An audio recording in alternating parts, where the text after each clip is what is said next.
Bueno, siempre es buenas noches, pero hoy no es buenas noches. Buenas tardes. Qué bueno toda la gente que te sigue a todas partes, un día tan frío y lluvioso. Eh, como dijo Fer, yo fui el editor. Eh, Siempre a un editor le pasa una cosa que es como un camaleón de alguna forma. Te influye mucho el autor con el que estás trabajando cada vez, ¿no? Le dedicas mucho tiempo a un único libro, seguís al autor, al autor, y muchas veces te termina influyendo durante un tiempo la forma de pensar del autor. Yo iba a hacer algo breve y hice algo larguísimo, así que voy a tratar de ir lo más rápido posible. Una huella. Primero quería decir algo así en general de la novela y después quería leer un texto que escribí sobre un aspecto particular de la novela que fue una cosa que me llamó muchísimo la atención. Eh, no sé si alguno habrá tenido la ocasión de leerlo o empezarlo hasta ahora. ¿No? ¿No veo manos? ¿Sí? ¿Sí? Buenísimo. Entonces, hay algunos que ya van a saber de qué trata y quizás en este texto que hablo van a poder reconocerlo con ciertas cosas concretas. Muy difícil escribir un texto sobre una novela sin spoilear la trama. Pero primero, es una novela de crecimiento, es una novela situada en el campo, pero también en otros lugares, y es una novela que continuamente está atravesando géneros, ¿no?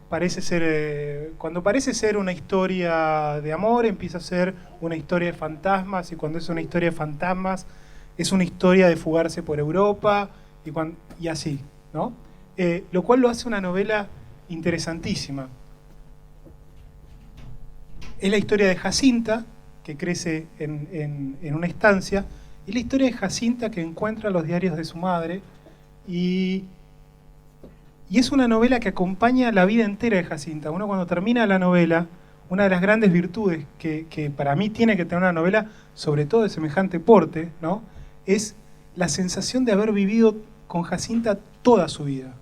No una historia, sino toda su vida. Que uno la empieza a conocer en toda una variedad de facetas. Hasta ahí hablo de la novela en general. Me gustaría leerles un texto que se llama Lo que pasa con un espejo. Las cosas le hablan a Jacinta, la niña protagonista de Mariposas en Reversa. A lo largo de toda la novela es eso, el modo en que le hablan las cosas a ella. Su abuela, doña Clara, le habla desde espejos, donde aparece, y luego le habla ya sin ayuda de los espejos y de las imágenes, es solamente una voz. Su madre, Sofía, le habla también, desde lugares como otro espejo que es completamente diferente, con su propia historia, o desde el reflejo del fondo de un pozo en el que las dos sueltan hortensias, o incluso, o digamos, y sobre todo, desde el diario que lleva Sofía durante años, durante toda la parte de la infancia de Jacinta, que Jacinta ya no tiene modo de recordar. Este diario me interesa sobre todo. No, porque no es en realidad ni un diario de Sofía, ni tampoco una carta a Jacinta. Y cuando algo parece, pero no es ni una cosa ni la otra, entonces solamente puede ser una trampa. Algo que alguien puso ahí con una intención, un espejismo, un espejo. Y mucho de lo que tengo para decir sobre Mariposas en Reversa tiene que ver con los espejos. Porque es una novela sobre cómo Jacinta crece, sobre cómo se ve, sobre cómo arma la persona que ella es. Y como toda buena novela sobre un personaje, el mundo de la novela, es un mundo Jacinta. Entonces, este diario parece un diario, pero no es un diario. Porque la protagonista del diario no es Sofía, la madre de Jacinta, quien lo escribe, sino Jacinta, su hija. Nadie nunca renuncia al protagonismo de su propio diario. Mucho menos alguien como Sofía, que es una mujer nacida para protagonizar, que parece salida de alguna novela temprana de Hemingway o de alguna novela de Fitzgerald, una viajera compulsiva que vive en estado de fuga y de aventura. Los diarios o son sobre uno o son otra cosa. Y la madre, Sofía, escribe sobre Jacinta para que Jacinta un día lo encuentre. Pero este diario tampoco es una carta. La diferencia entre un diario y una carta es que los dos están escritos en segunda persona, pero segundas personas distintas. En las cartas es el lector, esa segunda persona. Querida Jacinta, te cuento que bla. En los diarios, esa segunda persona es una construcción que llamamos querido diario, que es una construcción que está dirigida al papel en el que uno escribe, al secreto en el que uno escribe, a la propia intimidad. Uno mismo es querido diario. Y la segunda persona de los escritos de Sofía nunca es Jacinta. Jacinta está únicamente referida en tercera persona, como si el diario le hablara a alguien más. Y Jacinta lee acerca de una imagen de sí misma, digamos, ella lo ve en tercera persona. El punto es que esta construcción que hace Sofía genera un efecto muy particular, porque estamos hablando de un texto adentro de un texto, en una novela que espero poder plantear que hace eso al infinito. Lo que genera, el efecto que genera es un efecto Alicia, ¿sí? Hay un lado y hay otro lado del espejo. Lo que pasa cuando uno coloca un espejo frente a sí mismo es que surge una imagen, se revela un otro lado, una frontera. Algo se levanta, uno mismo en el otro lado, y se vuelve inmediatamente extraño. Se está acá, por decirlo de alguna manera, viendo las cosas en primera persona, y a la vez se está allá y se ve a uno mismo en tercera persona. Uno no solo se duplica entonces, uno se desdobla. Hay una clase de vértigo, de extrañamiento, en tener la imagen de uno mismo frente a uno. El diario lo que planteo es que es un espejo.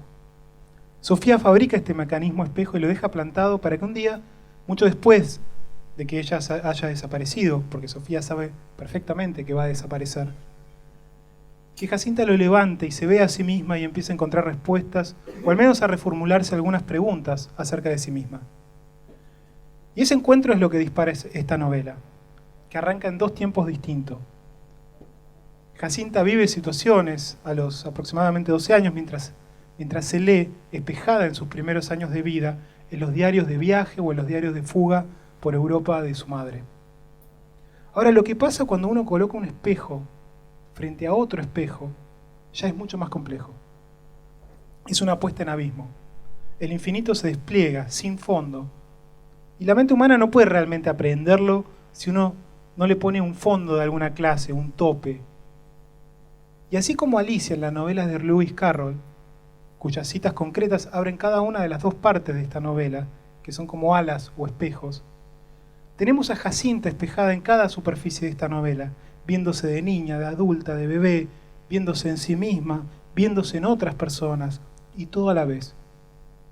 Las partes mismas de esta novela, y acá estoy intentando no arruinar la trama, por eso me mantengo sin detalles concretos, funcionan como espejos, donde Jacinta sigue siendo la persona que ya conocíamos de la primera parte, y es a la vez alguien muy diferente, como si en la segunda parte empezara a acercarse a su momento de dar el protagonismo a su propia hija Clarita.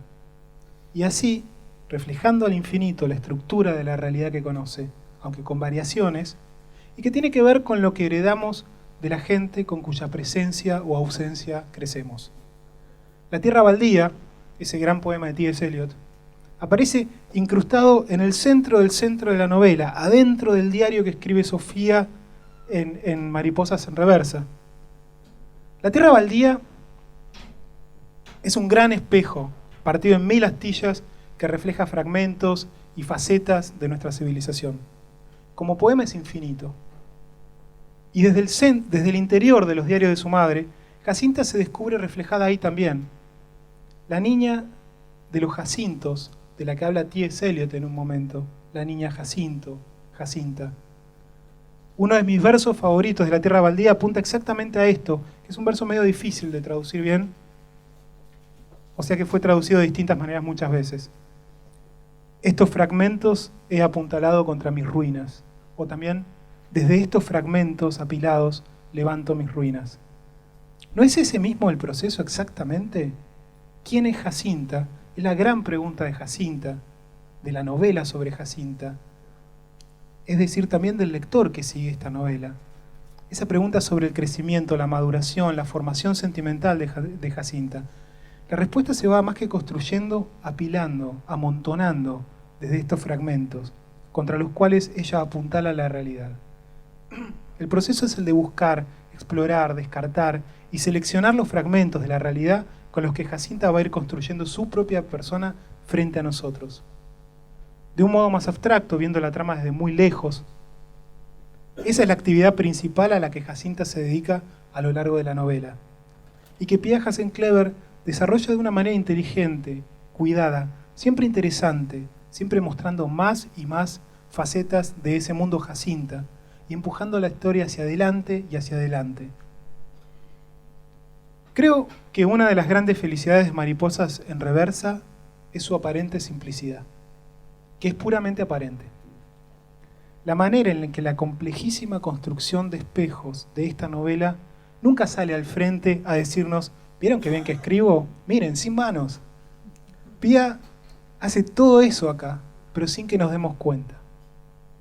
Hasta que nos damos cuenta. Y no nos queda otra cosa más que sonreír y seguir leyendo y ser un poco más felices. La inteligencia y también el coraje de hacer sutil y casi invisible la presencia de esta complejidad, de borrar el gesto de construcción en vez de resaltarlo, pero aclaro, sin resignar ni un solo gramo de esa complejidad, fabricando en nuestras narices ese infinito tal vez sin fondo. Todo esto está captado perfectamente en la ficción de Mariposas en Reversa, en la historia de crecimiento y maduración de Jacinta. Y no hay modo de que pueda intentar llegar hasta el fondo de eso en una presentación, salvo que se quieran quedar hasta mañana. Pero no termina acá. Esto ya es una hipótesis mía. Quien conozca, aunque sea mínimamente a Pia, su relación con el campo, con la escritura, con la biología, con la fotografía, con sus cosas y con su vida, imagino que a lo largo de la lectura de su novela empieza a intuir el otro juego, mucho más secreto, mucho más ambiguo, algo que está como detrás del fondo de la ficción, refractando, resonando contra eso. Empieza a intuir algo de cómo ella misma o su realidad está reflejada en superficies refractantes de esa ficción, colocadas en distintos ángulos. En cuanto sabemos, por ejemplo, que de algún modo este diario de Sofía existe en la realidad, entonces se abren de golpe tantas facetas más que el juego de espejos pierde el fondo por completo y se convierte en algo que nos deja mudos del asombro. Muchas gracias.